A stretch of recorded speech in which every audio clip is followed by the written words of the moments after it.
Para mim é uma honra estar aqui, né? Como o pastor Elias falou, meu nome é Cleones, né? Nordestino é bem criativo, né? Então, minha mãe foi bem criativa, colocou o nome dos filhos todos com C, né? Então, você imagina aí como que é o nome dos outros, né? São mais criativos que o meu, né? Mas, glória a Deus, é uma honra estar aqui servindo vocês nessa noite, né? Recebi esse convite maravilhoso. Banda, muito obrigado. Fiquem à vontade para receber também da palavra, amém? E eu creio que nessa noite Deus tem algo maravilhoso para fazer em nosso meio, em nós e através de nós. E eu oro para que os olhos do seu entendimento sejam abertos e que vocês possam receber com mansidão a palavra que será ministrada nessa noite, amém? Queria que você curvasse sua cabeça, vamos orar. Pai, eu quero te render graças pelo seu cuidado e pelo seu amor sobre as nossas vidas. Obrigado, Pai, em nome de Jesus, porque é você quem nos ensina a respeito de todas as coisas, é você quem nos dá entendimento, sabedoria e discernimento, Pai. Em nome de Jesus, que essa palavra venha cair no bom solo do nosso coração, para a honra e glória do seu nome. Amém? Deus é bom? Vamos testar a memória do pastor Elias agora, para saber se realmente ele é tão mais novo assim do que eu, né? E eu quero começar com vocês fazendo uma pergunta para vocês. Eu quero que você seja sincero comigo, porque Deus está vendo seu coração e a sua resposta. Quem lembra do seu avô aqui? Levanta a mão. Alguns não lembram. Eu acho que devem estar na idade sênior, né? Vou perguntar de novo. Quem lembra do seu avô? Alguns não lembram dos seus avós. Então, se já alguns já não lembram dos seus avós, eu vou perguntar mais longe ainda. Quem lembra do seu bisavô? O bisavô, gente. Você lembra do seu bisavô? Gente, eu não lembro do meu bisavô. Male do meu avô, né? E quem lembra do seu trisavô? Isso aí fui longe, né? Vamos ser sinceros. Você agora já deu um bug perguntando até o que é trisavô, né? Seria o avô do seu avô, né?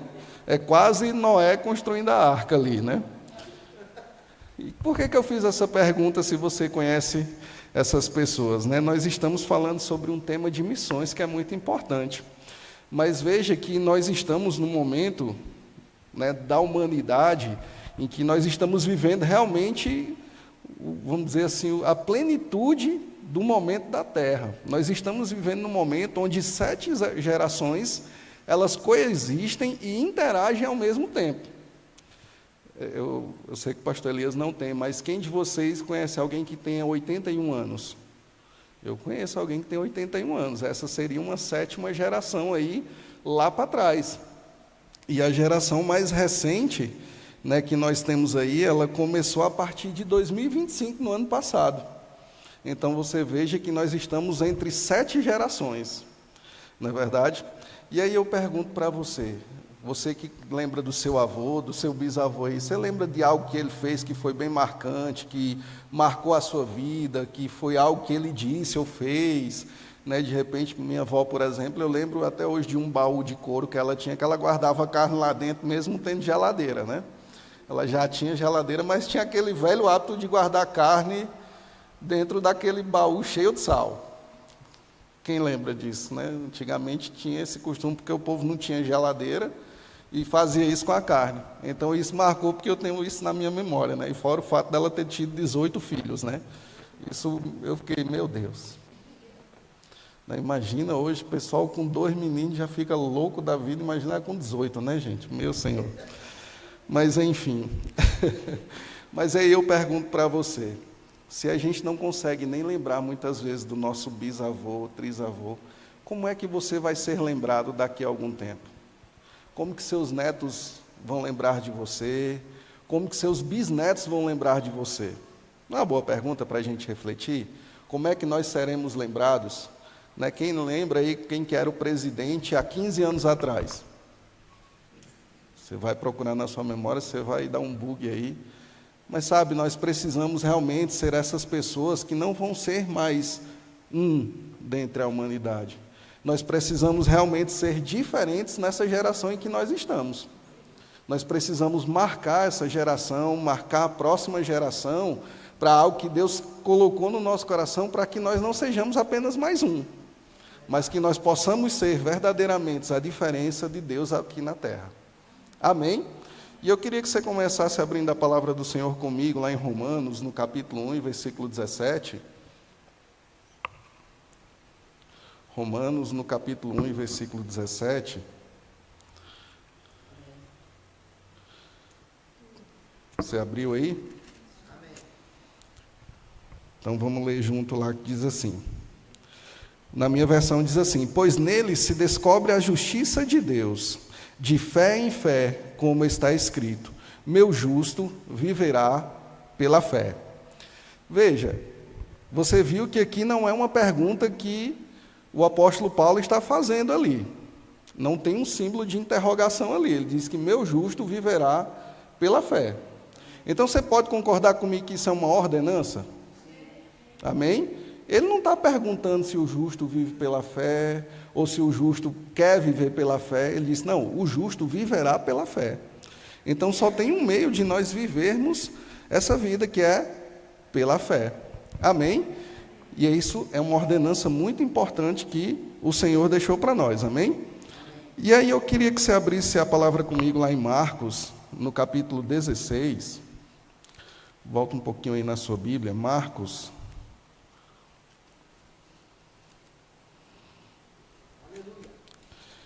E a partir do versículo 15, nós temos, não sei como que está na sua Bíblia aí, mas geralmente nas Bíblias vai estar lá em vermelhinho, porque isso aqui são palavras do nosso Senhor Jesus, que diz assim: e disse-lhes, ide por todo o mundo e pregai o Evangelho a toda criatura.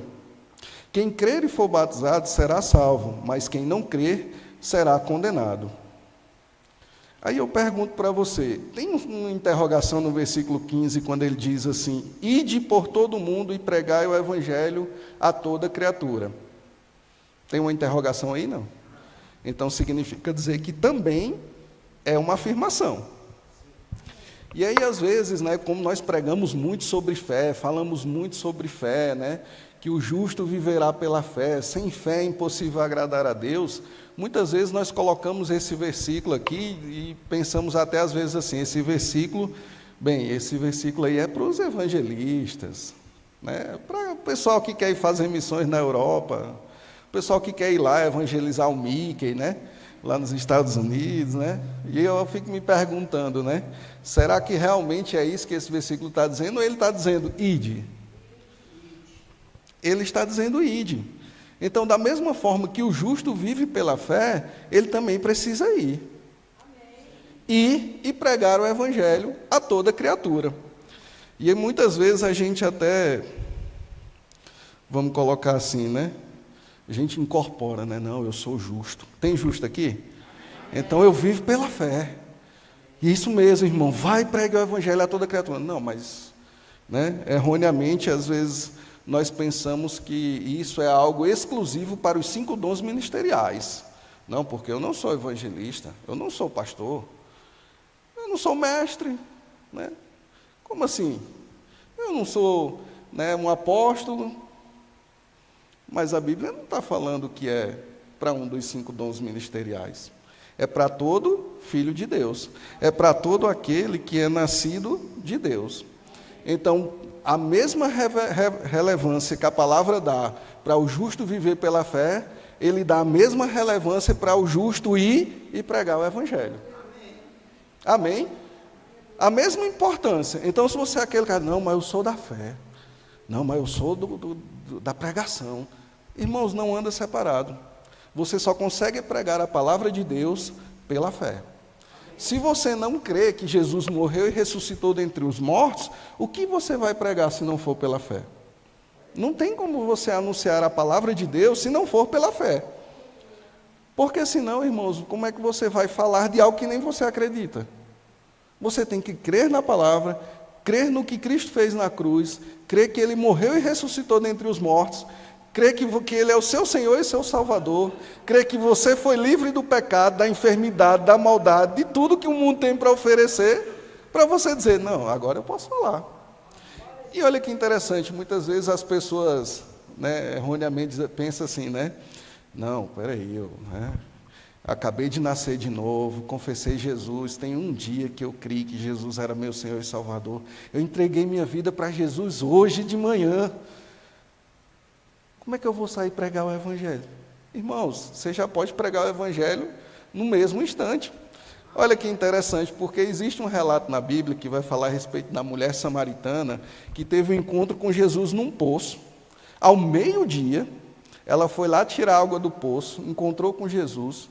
Jesus falou a respeito da salvação para aquela mulher, falou a respeito da adoração, que os novos adoradores o adorarão em espírito e em verdade.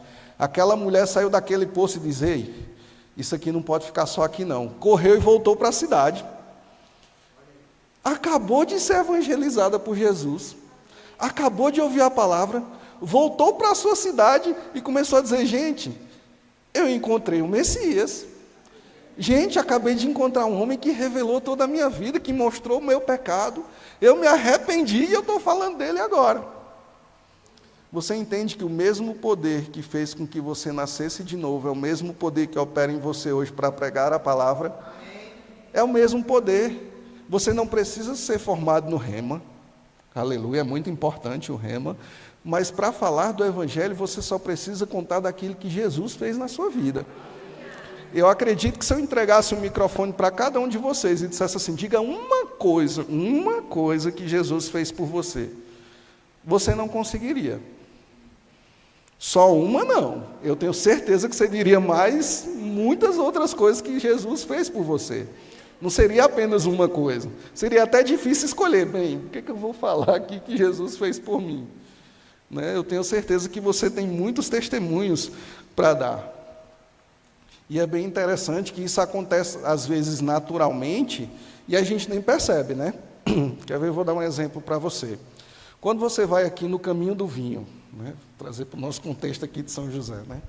Você vai aqui no caminho do vinho e vai num café colonial daquele, e você prova aquelas comidas maravilhosas. Vai dizer que é ruim. Não é, né, gente? Você sai de lá e conheceu uma comida nova. Você amou aquele negócio. Quando você encontra alguém do seu lado, o que é que você diz? Rapaz, fui ali no caminho do vinho, experimentei uma torta alemã, que delícia. Que torta maravilhosa. Que café colonial maravilhoso. Que atendimento extraordinário. Você já fez isso alguma vez na sua vida? Eu também já. Quando nós vamos a bons lugares, quando nós experimentamos uma coisa diferente, a gente sai e compartilha. A gente não quer compartilhar aquilo que é bom?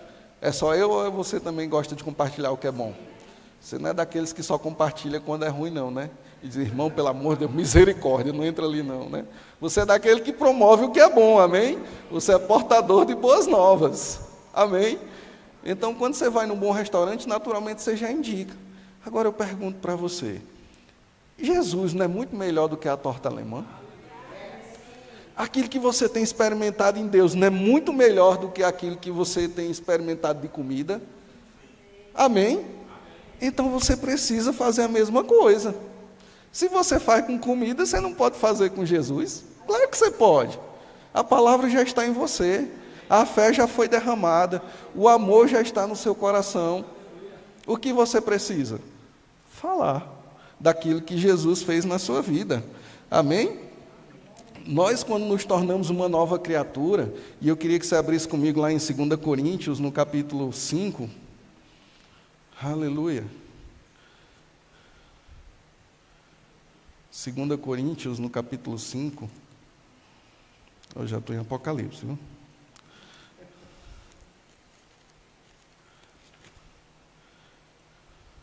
Segunda Coríntios, no capítulo 5, a partir do versículo 17, ele vai falar algo que diz respeito a mim e a você, amém?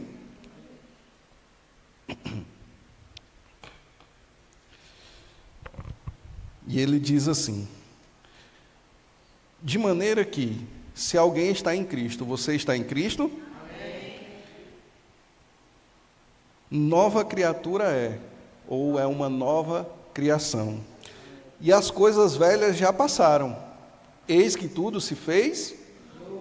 Amém. Você crê que tudo se fez novo na sua vida? Mas isso tem um propósito e um porquê. Leia o versículo seguinte. Tudo isso provém de Deus, versículo 18, que nos reconciliou consigo mesmo por Jesus Cristo e nos confiou o ministério da reconciliação. Agora vamos imaginar um pouco a respeito dessa passagem. Imagina Jesus, acabou de descer da cruz, olhou para você, imagina junto comigo, tá, gente? É que quando eu vou ler na Bíblia, eu faço aquela imersão, né? Eu me coloco naquele lugar e fico olhando, né, a palavra falando comigo como se fosse eu ali, né? E aí eu quero que você faça esse exercício comigo. Imagina que Jesus acabou de descer da cruz, olhou bem sério nos seus olhos e disse assim: meu filho, agora é contigo. Eu estou indo para o Pai e você agora é meu representante na terra, com todo o poder, autoridade para me representar. Vá reconciliar com outros. Vá fazer com que os outros se reconciliem comigo também, assim como você se reconciliou comigo. Você consegue imaginar Jesus falando isso para você? Aí eu pergunto, tem muita importância ou não? Mas às vezes nós deixamos isso no esquecimento, porque as coisas do dia a dia, né, elas vão nos minando para algumas coisas e a gente acha que é só viver pela fé, né? Não, eu tenho um leão para matar todo dia. Não é só matar leão não, irmãos, a gente tem que ganhar almas para o Senhor, porque Ele nos confiou. Você entende que Jesus está confiando comigo e com você para a gente ir pregar o Evangelho? Jesus não vai descer do céu de novo e fazer evangelismo com os meninos aqui na frente, não. Apesar dele estar dentro de nós, nos capacitando, mas fisicamente, né, eu quero dizer, Jesus não vai descer do céu. Não, espera aí que hoje tem evangelismo marcado lá na igreja do pastor Elias, e eu tenho que ir lá porque eu preciso ganhar algumas almas. Não, irmãos, isso quem vai fazer sou eu e você. Olha aí para o irmão que está do seu lado e diga assim: Deus está falando com você. Você está ouvindo? Amém, irmãos? E muitas vezes as pessoas erroneamente pensam naquele versículo, né? Ide por todo o mundo e pregar o evangelho. E o pessoal pensa no mundo, aí já imagina, não, isso aí é para quem vai para a Europa, isso aí é quem vai para os Estados Unidos, é quem vai para as nações, isso ali não está falando comigo não. Mas sabe que a palavra mundo que é utilizada ali dentro do contexto, né, ela é uma palavra que dá a conotação de que, porque se você for olhar ali, Jesus está falando num plural. Então Jesus fez igual a gente aqui, reuniu todos os discípulos e disse assim, ó, vão pelo mundo e preguem o evangelho. Agora, se fosse assim algo individualizado, né, Jesus falando só para você, Jesus mirou você e disse assim: ei, vá para o seu mundo, vá para o lugar onde você tem a sua influência de atuação, aquele lugar onde só você pode ir. Porque imagine, irmãos, quando ele falou isso, os discípulos eles estavam ali em Jerusalém, amém? Então, se eles ficassem só em Jerusalém, o evangelho tinha chegado para a gente? Não tinha. Por isso que ele falou: ei, vá para o seu mundo, para a sua área de atuação, para onde você é influência, no seu trabalho, na sua faculdade, no supermercado, na farmácia, na fila do banco, no cemitério. Eu gosto de evangelizar. A gente fez um evangelismo no cemitério. Cara, o melhor lugar para evangelizar é no cemitério. Nossa, que delícia que é. Em 1h40, 9 pessoas entregaram a vida para Jesus. Debaixo de chuva, nós só com guarda-chuva. É muito gostoso evangelizar no cemitério. Se você tiver essa oportunidade, um dia vá, bem no dia de finados. Coisa linda. Nossa, é coisa linda demais ver Deus agindo, libertando pessoas. É sua área de atuação. Sabe que as pessoas do seu ciclo de amizade não são as mesmas que eu? Eu não conheço todos aqui, então eu acredito que as pessoas que você conhece, nem todas são meus amigos ali, né? Então eu não vou evangelizar as pessoas que estão próximas de você, nem você vai evangelizar as pessoas que estão próximas a mim.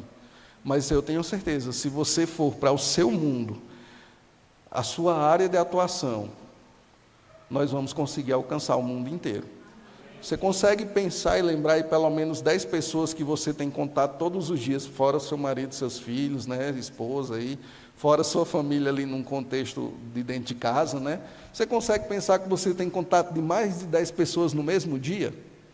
Agora imagina se você fala de Jesus para essas 10 pessoas, e essas 10 pessoas falam para mais 10. É exponencial.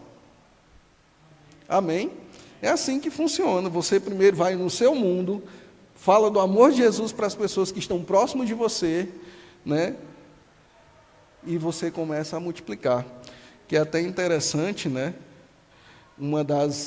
As pessoas até confundem, né, a questão de ir de pregar o evangelho, né? Aí você pode até pensar assim, não, mas eu não tenho essa eloquência que o pastor tem. Eu não sei preparar uma mensagem, né, eloquente. Eu ainda nem li Apocalipse. Agora que eu estou em João, né, às vezes você pode pensar, eu nem li a Bíblia inteira para falar assim, né, tão bonito, não preparei uma pregação. Mas como eu falei, irmãos, você sabe o que Jesus fez por você. Você tem as suas experiências com Deus, e é essas experiências que as pessoas estão esperando ouvir. Sabe que muitas vezes na área em que você foi mais atacado é a área que outra pessoa está precisando dessa libertação? Ela está precisando ouvir como você saiu desse lugar. Ela está precisando ouvir como você venceu esse leão, como você derrubou esse gigante. Amém, irmãos? Pela fé nós derrubamos vários gigantes aí, assim como Davi. Então as pessoas precisam ouvir o nosso testemunho. Você só sabe que Davi derrotou um gigante porque está escrito na palavra. Se ele não tivesse escrito, nós não saberíamos que Davi teria derrotado aquele gigante. Então, pela fé, nós também precisamos crer que o nosso testemunho interior, ele também é válido para que outras pessoas sejam alcançadas com aquilo que Deus colocou em nossas vidas. Amém?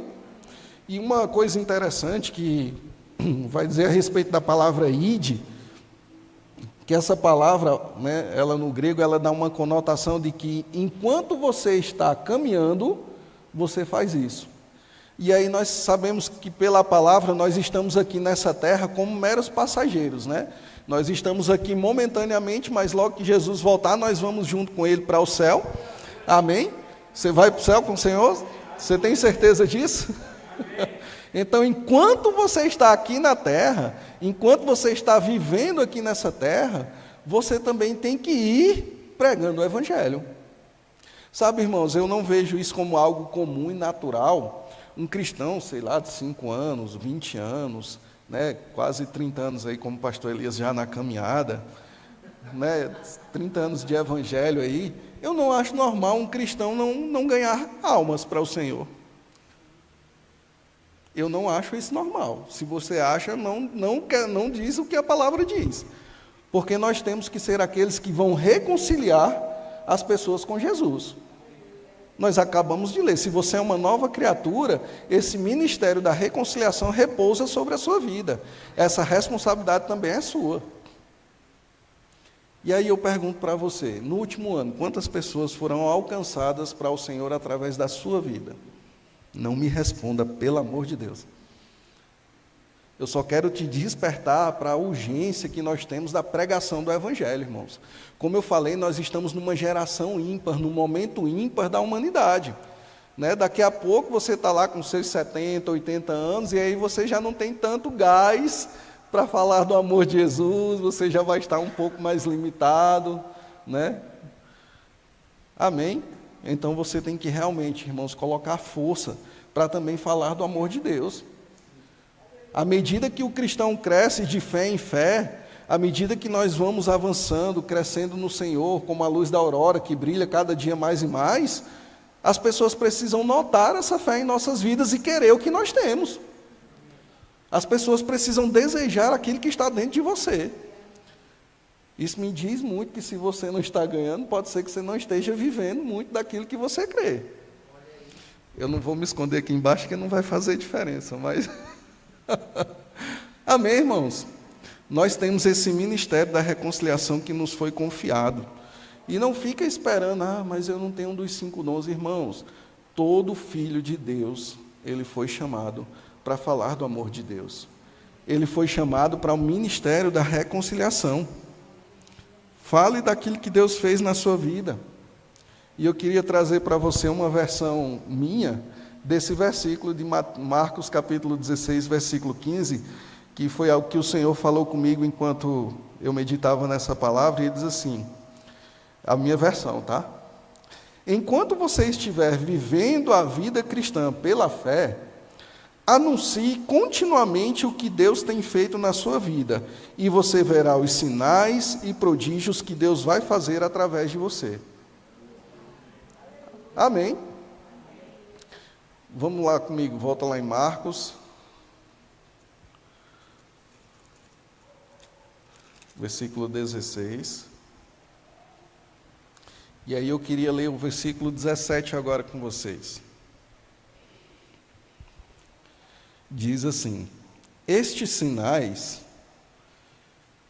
seguirão os que creem. Em meu nome expulsarão demônios, falarão novas línguas, pegarão em serpentes, e se beber alguma coisa mortífera, não lhe fará dano algum. Porão as mãos sobre os enfermos e os curarão. Muitas vezes a gente quer provar do poder, né? Eu quero poder, eu quero ver aquele negócio, né? O fogo de Deus acontecendo, eu quero impor as mãos sobre os enfermos, eles serem curados, eu quero ver o povo orando em línguas fervorosamente, eu quero ver a coisa de Deus acontecer. Primeiro você precisa fazer o que o versículo anterior diz, ir. Se você não for, o restante não vai acontecer, porque você precisa crer que você já aceitou Jesus, que Jesus de fato é o nosso Salvador, e ir pregar o Evangelho. E enquanto você vai pregar o Evangelho, os sinais vão seguir. Você só segue alguma coisa ou alguém se tiver em movimento. Não é verdade? Eu vou pedir aqui para uma pessoa me seguir, me segue aqui. Se eu estou parado, a pessoa vai me seguir no quê? Diga em nada. Nada. Se você estiver parado, não tem como os sinais te seguirem. Para ver os sinais, as maravilhas de Deus acontecendo em você e através de você, você precisa estar em movimento. No movimento da palavra, no movimento do Espírito. Amém, irmãos? E olha que coisa maravilhosa. Vai comigo lá em Atos, no capítulo 1. E aí você pode pensar, olha, mas eu não tenho essa ousadia toda, né? Eu sou meio vergonhoso, né? Eu sou meio tímido.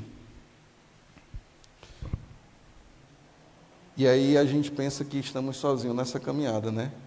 O nosso papel como filho de Deus é pregar o Evangelho. A parte de convencer é do Espírito Santo, não é sua. Se as pessoas vão aceitar ou não, não é sua responsabilidade. A sua responsabilidade é pregar o Evangelho.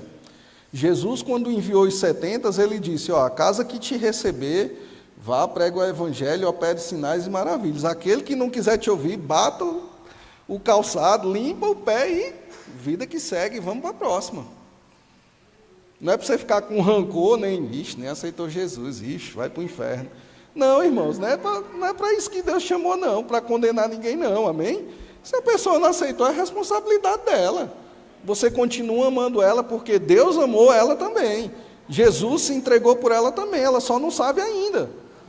Amém? Então não queira fazer a parte do Espírito Santo de convencer ninguém. Faça a sua parte de pregar a palavra e deixe a parte do Espírito Santo fazer a dele. Amém? E aí em Atos, no capítulo 1, em versículo 8, diz assim, mas recebereis... Vamos lá, eu sei que você está lendo aí. Mas recebereis o quê? Poder. Quando o Espírito Santo descer sobre vós, e sereis o quê?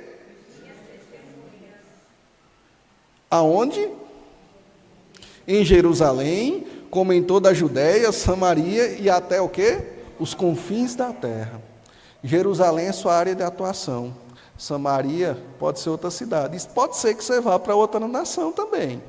Mas deixa eu te dizer, isso vai ser debaixo do poder do Espírito Santo. Não queira ir para outra nação ou para outro lugar sem ser debaixo do poder do Espírito Santo. Certa vez, 7 homens tentaram expulsar um demônio a quem Paulo pregava. Ele disse assim, saia em nome de Paulo. Aí o demônio olhou para eles e disse assim, Paulo eu sei quem é.